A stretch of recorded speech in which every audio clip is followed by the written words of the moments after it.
Here's how I'm going to bulletproof your nursing practice. First of all, I'm not going to tell you what to think. Go to your nursing board to understand the cannabis laws. Defer to this, use this amount of cannabis. What my course teaches is it teaches nurses how to think. It gives you the ability to have a theoretical understanding of what you're doing, and that theoretical understanding gives you the ability to think about the information and the experience, to think about the person, the client, the population, the community, the group, whom or whatever you're dealing with in whatever encounter,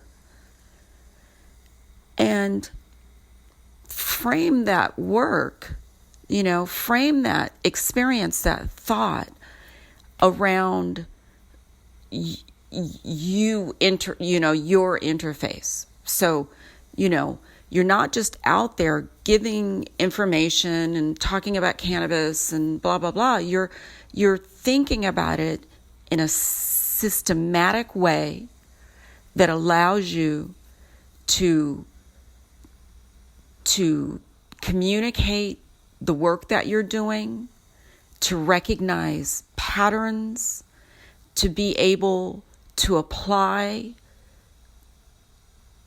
healing frameworks to patterns that become recognizable over the course of time. This is what happens.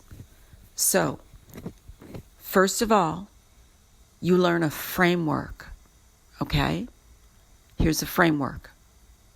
It's a holistic framework based on a holistic experience, 4 quadrants of experience. People live in 4 quadrants of experience. Whether you see that or not, we live in 4 different frameworks simultaneously. We live in a multidimensional framework. So we have to, as nurses, deal with that. So we take this multidimensional framework that we know how to apply the nursing process to, because we've got a model, a middle range theory called the theory of integral nursing, and we can break it down into a practice theory with the theory of integral nurse coaching. Okay?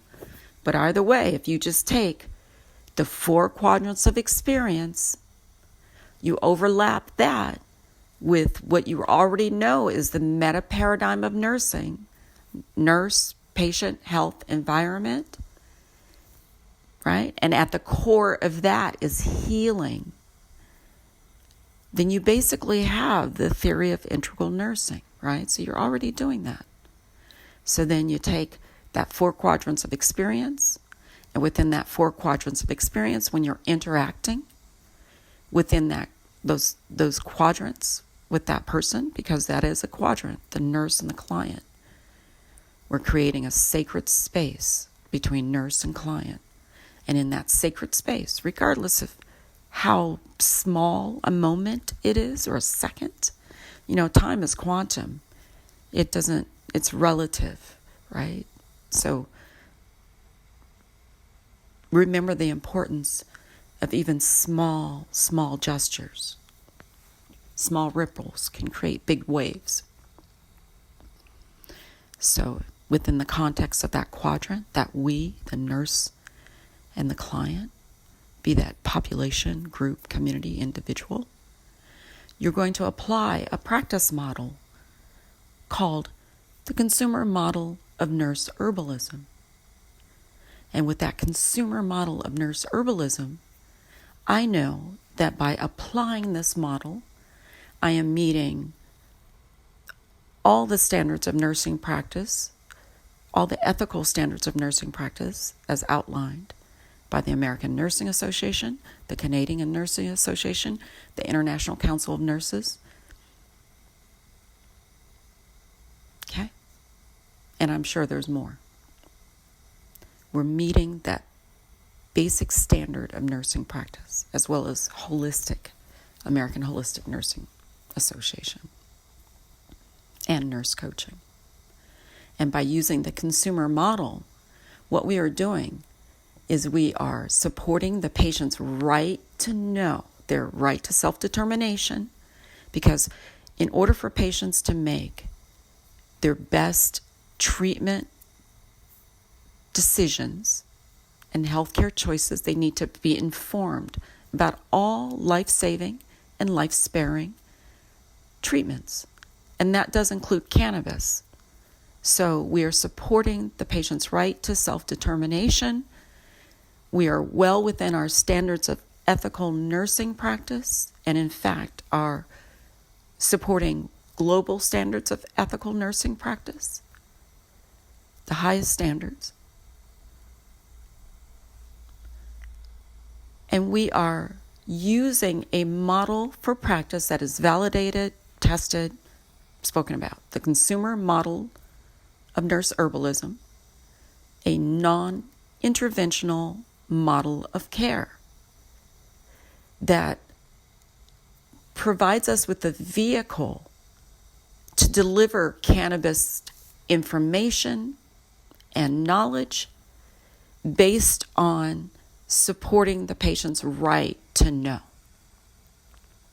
Now, how do we do this? Is we bulletproof our practice by using the evidence base. If you are using, as a nurse, the evidence that has existed for 40 years, there are well over, 20,000 studies on cannabis that have been done. Just since 2019, I Googled CBD and 2019, and I got back 1,945 studies just in December. So that tells you how many studies are happening. We have had 40 years of studies, started by Lyndon Johnson. He has funded, personally as a president, he started funding cannabis studies because his nephew was involved in cannabis, started smoking pot, as did a lot of kids in the 60s, but that's a whole nother story. So let me get back to studies. You bulletproof your practice by knowing the research. And that's easy. It's so easy to know the research. It is the easiest thing in the world to do. And if we know the research and we use the research and we frame our language in a non-interventional manner, the evidence suggests, the research suggests, the research demonstrates, this evidence demonstrates, right? So we do not say, do this, do that. We are there to educate the patients, population, group, community by being able to articulate the evidence, which we now have a lot of evidence and have multiple sources at our hands. So we don't even have to know a lot about cannabis if we know how to access the evidence. Okay? So I'll show you a quick research tip. That's easy. That's another, whole nother class. But just go to PubMed or the NIH and Google, or Google Scholar and Google CBD in this, THC in this, cannabis in this, cannabinoids, whatever you want. Just Google it in Google Scholar. That will take you to PubMed. You look at that information, okay? You find out the methodology because you want to know what substance was used. For most studies, for many studies, the weight of studies have been done on isolated substances. It is now more contemporary to use and to be testing the boutique substances, with the advent of cannabis legalization. So we are seeing an upsurge in full spectrum studies. But it is very difficult to test, all of the components of a full spectrum plant in a study, because it's difficult to say it is the effect is directly related to a specific, particle, compound, or molecule. So most studies have been done on isolates, like CBD isolate. So with CBD isolate, you can look at that study and determine how much CBD was used, the purity of the CBD, etc. And then that is one of the knowledge gems that you're taking back into practice. This study demonstrates that, this amount of CBD dissolved in this amount of oil, taken this way over this period of time, produce this effect. And that gives people a place to start. And then you can coach them around there. So it's a really, by knowing the research and being able to go to the research and using these models, we can frame our practice. We can understand how to think about what we're seeing in practice. We can communicate that because we're using theoretical frameworks that allow theoretical thinking. And then we're using models that meet ethical standards of care around the globe to deliver non-interventional care, right? Which absolves us from the duty to treat. We are not trying to treat. We're simply giving information because we are experts, trusted experts, and we, can do that whether we are knowledge experts or not. Now, if you are knowledge experts, that's a different level, but at this most basic foundational level, by following these models, we are building nursing practices that are thoughtful and safe and ethical, regardless of where you're practicing, whether it is in, Little City, Iowa, or Copenhagen, Denmark. Okay?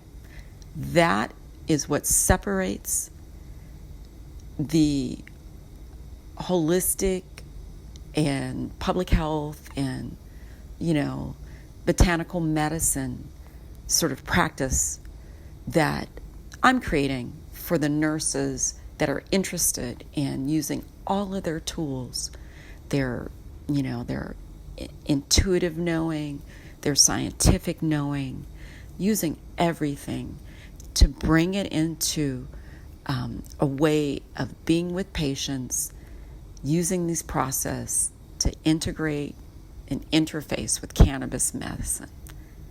Okay? Thank you.